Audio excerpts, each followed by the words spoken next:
Hey guys, welcome back to my channel. तो आज की मूवी शुरू होती है और हम रूबी नाम का एक डॉग को जंगल में खेलते हुए देखते हैं। तभी वहाँ पैट नाम की एक लड़की आती है और रूबी को खाना देकर अपने साथ ले जाती है।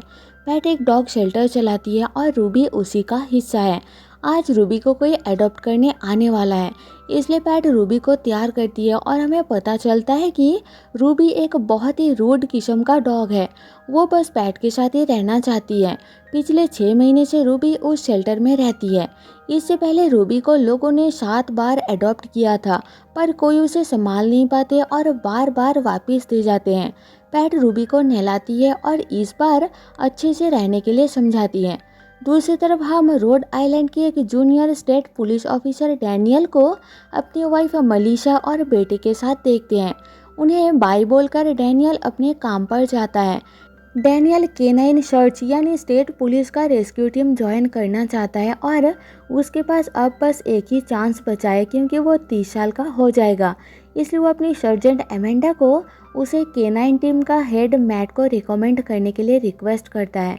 वहीं दूसरी तरफ एक फैमिली रूबी को अडॉप्ट करने आती है। रूबी पहले तो जाने के लिए राज़ी नहीं होती, पर पैट के समझाने पर वो उनके साथ चली जाती है। डैनियल अपना काम खत्म करके केनाइन टीम का हेड मैट से मिलने जाता है और उसे समझाने की कोशिश करता है कि केनाइन ज्वाइन करना उसका सपना है। पर मैट को लगता है कि डैनियल शांत और फोकस्ड इंसान नहीं है। ऊपर से एक केनाइन ऑफिसर के लिए जो जर्मन शेफर्ड डॉग चाहिए होता है, उसके लिए उनके डिपार्टमेंट के पास इतना पैसा नहीं है कि वो डैनियल के लिए वो डॉग जो कि $10,000 का आता है वो ला सके। इसलिए मैट उसे मना कर देता है और उसे ज़्यादा मेहनत करने के लिए कहता है।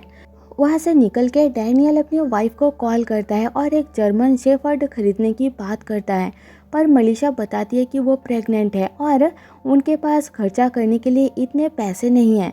प्रेगनेंसी की बात सुन के डैनियल बहुत खुश होता है और साथ में मलीशा को समझाने की कोशिश करता है कि केनाइन ज्वाइन करने का उसके पास एक आखिरी चांस है। अगर वो सीनियर ऑफिसर बन गया तो उनका फिनेंशियल कंडीशन और अच्छा हो जाएगा। उधर रूबी को जिन्होंने अडॉप्ट किया होता है, वो उसे संभाल नहीं पाते और फिर से उसे पैट के पास वापस दे जाते हैं। फिर वहाँ पैट का वर्कमेट रिक आता है और रूबी को फिर से वापस आता देख के उसे इंजेक्शन देकर मारने का डिसाइड करता है।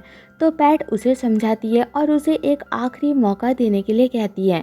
इसलिए रिक पैट को बस एक दिन का टाइम देता है। पैट एक एक करके कुछ फैमिलीज़ को कॉल करती है रूबी को अडॉप्ट करने के लिए, पर कोई राज़ी नहीं होता। पैट रूबी से बहुत प्यार करती है, उसे खोना नहीं चाहती, इसलिए वो खुद ही रूबी को अडॉप्ट करने के लिए अपनी हस्बैंड को कॉल करती है, पर वो भी राज़ी नहीं होता। डैनियल एक रिटायर्ड मेंटेनेंस प्रेडी से मिलने जाता है और उससे पता चलता है कि केनाइन ज्वाइन करने के लिए उसे बस जर्मन शेफर्ड डॉग नहीं बल्कि कोई भी बड़ा साइज का एनर्जेटिक डॉग की ज़रूरत है। इसलिए डैनियल पैट के शेल्टर जाता है और उससे एक जर्मन शेफर्ड डॉग अडॉप्ट करने की बात करता है। तो पैट बताती है कि जर्मन शेफर्ड डॉग मिलना मुश्किल है, शायद 1 या 2 साल लग जाएगा। ये सुन के डैनियल वहाँ से जाने लगता है, तो पैट उसे दूसरा डॉग दिखाने ले जाती है। यहाँ डैन को रूबी पसंद आ जाती है। वो रूबी के साथ खेलता है और पहली बार रूबी पैट के अलावा किसी और की बात मानती है और अच्छे से घुल मिल जाती है। रूबी को डैन के साथ खुश देख के पैट इमोशनल हो जाती है। रूबी जर्मन शेफर्ड नहीं है, पर फिर भी डैन उसे अडॉप्ट करने के लिए राज़ी हो जाता है, क्योंकि वो बड़ी साइज़ की है और ब्रैडी ने उसे कोई भी बड़ा साइज़ का डॉग जुगाड़ करने के लिए कहा था। रिक डैन को बताता है कि रूबी एक स्ट्रीट डॉग थी और वो उस शेल्टर की पहली डॉग होगी जो केनाइन ज्वाइन करेगी। डैन रूबी की पहले की हिस्ट्री बिना पता लगाए उसे अडॉप्ट कर लेता है और रूबी के साथ उसका सामान लेकर वहाँ से चला जाता है। घर पहुँच के रूबी अपनी शैतानी चालू कर देती है और रात को अपनी बेड पे सोने की जगह डैन के पास आ जाती है, जो मलीशा को पसंद नहीं आता। इसलिए डैन रूबी के साथ घर के बाहर जाकर सो जाता है। अगली सुबह रूबी घर के बाहर भौंकना चालू कर देती है, तो पड़ोसी आकर डैन को उसे चुप कराने के लिए कहता है। इसके बाद रूबी गार्डन का मिट्टी खोदना चालू कर देती है, जिसे देख के मलीशा गुस्सा हो जाती है और डैन को बताती है कि वो रूबी को संभाल नहीं पाएगी। इसलिए डैन रूबी को ट्रेनिंग देने के लिए एक आदमी के पास ले जाता है। वहाँ पहुँच के रूबी बाकी सारे डॉग्स के साथ मारपीट चालू कर देती है। डैन उसे मुश्किल से संभालता है और वो ट्रेनर बताता है कि रूबी को क्लास की नहीं बल्कि मेडिकेशन की ज़रूरत है। परेशान होकर डैन रूबी को वापस शेल्टर छोड़ आने का डिसाइड करता है और कार में बैठ के रूबी को समझाने की कोशिश करता है। तभी वहाँ ब्रैडी आता है और डैन को हार ना मानने का कह के वहाँ से चला जाता है। डैन को सैड देख के रूबी उसके हाथ में अपना सिर रखती है तो डैन उसे समझाता है कि अगर तुम कोशिश करोगी तो मैं पूरा मेहनत करूँगा, और उसे लेकर अपने घर आता है। अब डैन मनीषा को समझाता है कि वो रूबी को वापस नहीं ले जा पाया, रूबी उनके साथ रहना चाहती है।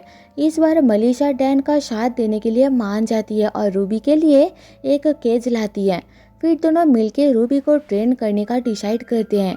अब रात को वो लोग रूबी को उसी केज में बंद कर देते हैं तो रूबी रोने लगती है और आवाज़ सुन के मनीषा हर्ट होती है। फिर दोनों मिलके इंटरनेट से रूबी को ट्रेन करने का तरीका ढूंढते हैं। अगले दिन सुबह डैन रूबी को बाहर टॉयलेट करने के लिए ले जाता है, पर रूबी बाहर करने की जगह घर के अंदर आकर टॉयलेट कर देती है तो डैन उसे साफ करता है। अब रात को उसे ट्रेन करने के लिए डैन खुद घर के बाहर टॉयलेट करने जाता है और उसे देख के रूबी भी बाहर टॉयलेट करती है तो डैन खुश हो जाता है। अगले दिन डैन रूबी को लेकर ऑफिस जाता है, जहाँ रूबी सर्जेंट एमेंडा की सैंडविच चुरा के खा लेती है, जिससे गुस्सा होकर वो बाकी सारे लोगों से पूछती है कि किसने उसका सैंडविच खाया। सब लोग हैरान होते हैं और एमेंडा कैमरा फुटेज चेक करती है, जिसमें वो रूबी को सैंडविच चुरा के खाते हुए देख लेती है और डैन को जाकर वो वीडियो दिखाती है और उसे अपने लिए एक न्यू सैंडविच लाने के लिए कहती है। डैन वीडियो देख के रूबी को बाहर एक केज में बंद करके उसे समझाता है कि उन्हें प्रॉब्लम सॉल्व करनी है, ना कि बढ़ाना है, और ये सब दूर से मैट देख रहा होता है। घर वापस आकर डैन इंटरनेट से डॉग का क्लिकर ट्रेनिंग सीखता है, जिसमें डॉग को रिवॉर्ड यानी खाना देकर एक बटन क्लिक करके अपनी बात मनवाना होता है। वो रूबी पे अप्लाई करता है पर कोई फ़ायदा नहीं होता। तभी वह मनीषा आती है और बताती है कि शायद रूबी का खाना अच्छा नहीं है। तो डैन रूबी का खाना टेस्ट करता है तो समझ आता है कि वो खाना सच में अच्छा नहीं है, इसलिए वो पेट की शेल्टर जाता है। उसे वहाँ देख के रिक को लगता है कि वो रूबी को वापस करने आया है। अंदर जाकर डैन पैट को बताता है कि रूबी क्लिकर ट्रेनिंग का रिस्पॉन्स नहीं कर रही, तो पैट उसे बताती है कि कच्चा हॉट डॉग के लिए रूबी कुछ भी कर सकती है। ये सुनकर डैन खुश होता है और वहाँ से चला जाता है। रूबी को वापस ना आते देख के रिक और पैट बहुत खुश होते हैं। अब रात को डैन हॉट डॉग देकर रूबी को अपनी बात मनवाता है तो रूबी मान जाती है और उनकी आवाज़ से घर के अंदर काम करती हुई मनीषा डिस्टर्ब्ड होती है। ऐसा करके धीरे धीरे डैन रूबी को थोड़ा कंट्रोल करना सीख जाता है। अब केनाइन टेस्ट का दिन आ जाती है, इसलिए पिछली रात डैन को टेंशन से नींद नहीं आती तो वो बाहर रूबी के साथ टाइम पास करने के लिए आ जाता है। वहाँ मनीषा भी आती है और डैन को हौसला देती है। अगले दिन सुबह डैन रूबी को लेकर टाइम से पहले टेस्ट की मैदान पर आ जाता है और उसे तैयार करता है। इसके बाद धीरे धीरे सब लोग अपने डॉग्स के साथ वहां आते हैं और मैट ट्रेनिंग शुरू करने के लिए डॉग्स को केज में डाल के सबको अंदर बुलाता है। अंदर मैट बताता है कि आज जो लोग केनाइन का टेस्ट क्लियर कर लेंगे उन्हें 6 हफ्तों का ट्रेनिंग दिया जाएगा और फिर सर्टिफिकेट के लिए उन्हें एक फाइनल एग्ज़ाम देना होगा, तब जाकर वो केनाइन टीम का ऑफिसर बन सकते हैं और साथ में उन्हें अपनी डॉग्स को भी समझदार बनाना होगा। फिर टेस्ट शुरू होती है जिसमें रूबी एक एक करके सारा टेस्ट पार कर लेती है, लेकिन एंड में जब रिवॉर्ड यानी खाना देकर एक इंसान की दांत ढूंढने की बारी आती है तो मैट रिवॉर्ड के लिए हॉट डॉग देता है, जिसे देख के रूबी बेचैन होकर जंगल की तरफ भाग जाती है। सब उसके पीछे जाते हैं और देखते हैं कि रूबी एक मधुमक्खी की छत्ता लेकर खेल रही है, जिससे मधुमक्खी सब पे अटैक करती है और ऐसा करके डैन टेस्ट क्लियर नहीं कर पाता। घर वापिस आकर डैन दुखी होता है तो मनीषा उसे संभालती है। अगले दिन सुबह मनीषा डैन को K9 सर्टिफिकेशन के लिए होम स्कूलिंग की आइडिया देती है, जिसमें वो अकेला ही घर में रूबी को उसी के तरह जैसा चाहे वैसा ट्रेन कर सकता है।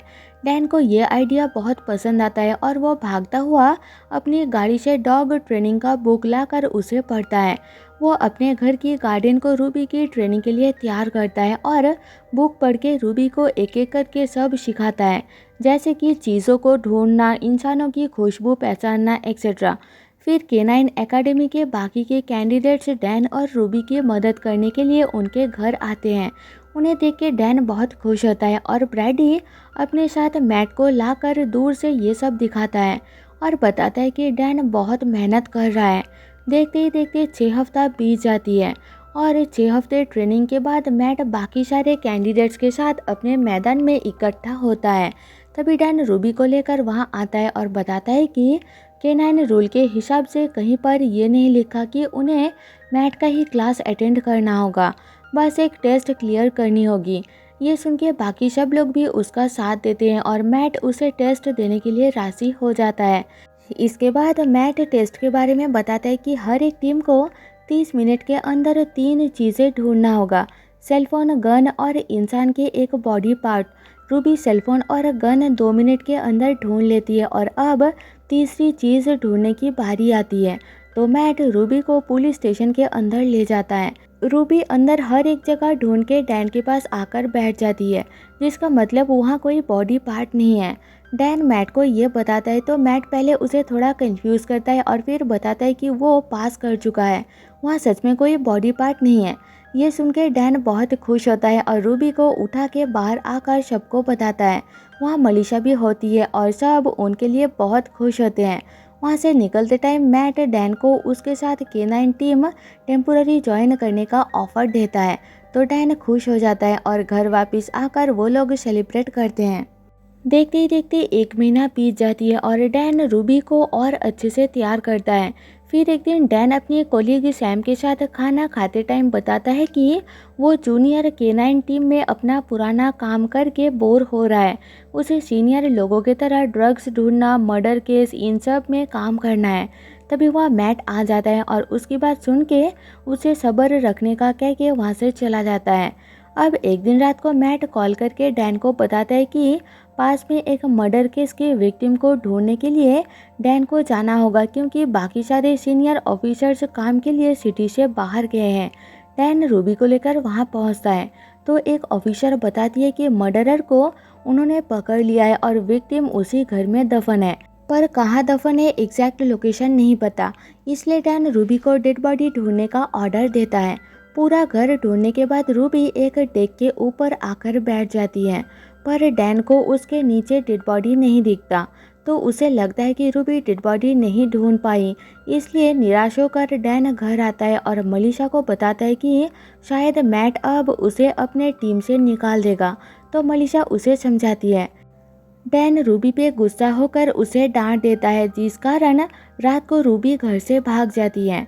अगले दिन सुबह डैन रूबी का खाना तैयार करके उसे आवाज़ लगाता है, पर वो नहीं आती। आसपास ढूंढने पर उसे रूबी कहीं नहीं मिलती, तो डैन समझ जाता है कि उसके डांटने के कारण रूबी चली गई है। इसलिए वो उसे ढूंढने के लिए निकल पड़ता है।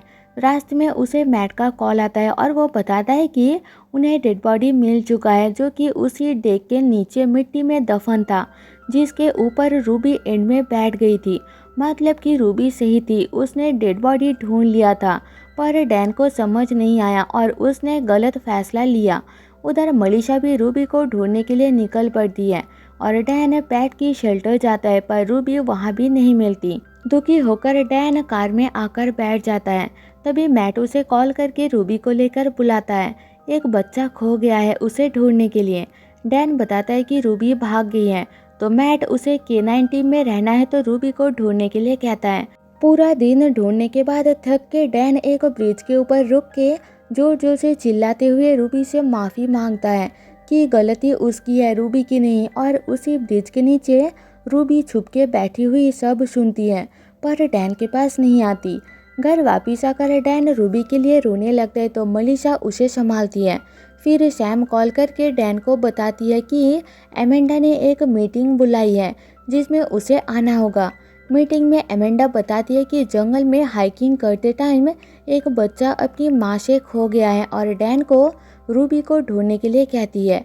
वहाँ से निकल के डैन कार लेकर जाने लगता है कि तभी रूबी उसके गाड़ी के सामने आकर खड़ी हो जाती है। रूबी को वापस पाकर डैन बहुत ज़्यादा खुश होता है और उसे घर ले जाने की कोशिश करता है, पर रूबी गाड़ी में जाकर बैठ जाती है और उसकी रिएक्शन से डैन समझ जाता है कि रूबी घर नहीं बल्कि उस खोया हुआ बच्चा माइकल को ढूंढने जाना चाहती है। तो दोनों काम के लिए निकल पड़ते हैं। एक्सीडेंट स्पॉट पर पहुंच के डैन मैट से मिलता है और मैट रूबी को अपना बेस्ट केनाइन बुलाता है। फिर मैट बाकी सब लोगों को जंगल से निकाल देता है ताकि रूबी अपना काम अच्छे से कर सके। कैंप के अंदर ले जाकर मैट डैन को एक मैप दिखाकर रास्ता समझाता है। रूबी भी उनकी बात ध्यान से सुनती है। साथ में मैट ये भी बताता है कि वो जंगल बहुत खतरनाक है, जंगली जानवरों से भरा हुआ है।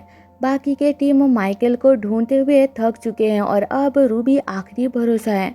फिर रूबी अपने काम में लग जाती है और डैन उसके पीछे जाता है। कुछ टाइम ढूंढने के बाद रूबी एक ऊंची जगह के पास आकर भौंकने लगती है। डैन ऊपर की तरफ देखता है तो उसे माइकल मिल जाता है। डैन ये बात मैट को कॉल करके बताता है, पर इससे पहले कि वो अपना लोकेशन उसे बता पाए, जंगल के अंदर कनेक्शन खराब होने की वजह से लाइन डिस्कनेक्ट हो जाती है। रूबी और डैन एक सुड़ंग के अंदर से होकर माइकल तक पहुंच जाते हैं। सिर पर चोट लगने के कारण माइकल बेहोश हो गया होता है, इसलिए डैन उसे सांस देकर होश में लाता है, पर उसकी हालत बहुत खराब होती है। उसका पैर टूट गया होता है। डैन दोबारा कैंप कॉल लगाने की कोशिश करता है, पर कोई फायदा नहीं होता। तभी रूबी बाहर जाकर भौंकने लगती है, जिसकी आवाज़ दूर से मैट सुन लेता है और उसकी आवाज़ को फॉलो करते हुए अपने टीम के साथ उन तक पहुंच जाता है और फाइनली वो माइकल को रेस्क्यू कर लेते हैं। इसके बाद मैट और बाकी टीम के लोग डैन को उसके काम के लिए शाबाशी देते हैं और मैट उसे K9 टीम का परमानेंट ऑफिसर बना लेता है। फिर मैट उसे माइकल की मॉम से मिलवाता है। डैन को पता चलता है कि माइकल की मॉम और कोई नहीं बल्कि पैट है, जिसके शेल्टर से वो रूबी को लाया था। पैट भी रूबी की काम के बारे में जान के बहुत खुश होती है और सबको बताती है कि पहले रूबी किसी के साथ नहीं रहती थी, इसलिए वो इंजेक्शन देकर शेल्टर में रूबी को मारने ही वाले थे, पर तभी डैन आकर उसे अडॉप्ट किया और आज उसी रूबी ने उसके बेटे की जान बचाई। फिर सुबह हो जाती है और वहाँ मलीशा आती है। डैन उसे हग करता है और बताता है कि वो बहुत खुश है। फिर दोनों रूबी को लेकर घर जाने के लिए निकल पड़ते हैं। एंड में हमें दिखाया जाता है कि रूबी और डैन 10 साल से पार्टनर्स है और अपने काम में लगे हुए हैं। रूबी को अभी भी हॉट डॉग पसंद है और 2018 में उसे नेशन का best search and rescue dog का खिताब दिया गया था। और इसी के साथ मूवी ख़त्म हो जाती है। Thanks for watching.